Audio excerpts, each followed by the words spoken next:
Bon, je récapitule vite fait cette première vidéo sur 4. Si vous imaginez que votre pied est ici, le talon est ici, votre pied va jusque là. Et ici est le point de patinage.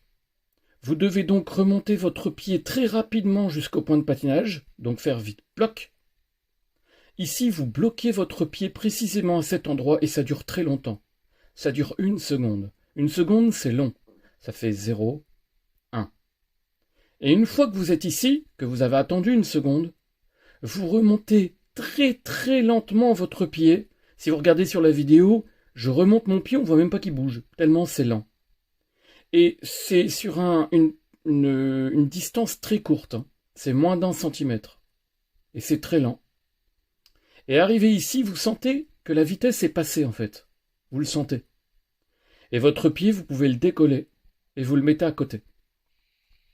Deuxième chose que j'avais à préciser, maintenant que vous avez compris le mouvement du pied et la vitesse avec laquelle vous devez agir, vous comprenez en fait que les petits pieds ont un avantage. Puisque, comme leur talon ne bouge pas, il n'y a que le pied qui bouge, pas la jambe. Si vous faites le mouvement avec le talon qui bouge, vous verrez que vous aurez plus de mal à atteindre précisément ce point si vous faites vite, ou alors, pour atteindre précisément ce point, vous serez obligé d'aller plus lentement. Il n'y a que les petits pieds qui peuvent aller très vite jusqu'ici et précisément, en même temps. C'est donc un avantage d'avoir des petits pieds. En dessous du 44, puisque c'est le... Au-dessus de 44, vous touchez ici. Alors, la dernière chose que j'ai omis de dire dans la vidéo, c'est que les grands pieds, ils peuvent mixer le mouvement. C'est-à-dire que le mouvement des petits pieds, c'est garder son talon ici et relever le pied, que le pied, en gardant le talon au sol et sans le reculer. Et les grands pieds, ils reculent leur talon.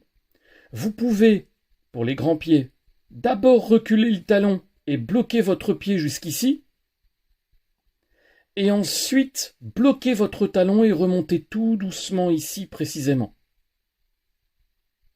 Parce que c'est aussi un avantage d'avoir son talon bloqué ici pour remonter ultra lentement ici. C'est ça qui fera toute la douceur du démarrage. C'est cette petite partie. Je rappelle aussi que si vous ratez votre point de patinage, ça fait un à-coup. Si vous le trouvez précisément, hop, jusqu'ici, ça démarre de manière parfaite. Vous trouvez tout de suite et vous remontez tout doucement. Et ça, c'est un démarrage parfait. Voilà, je vous réexplique. Je refais une petite vidéo après, explicative. Vous verrez.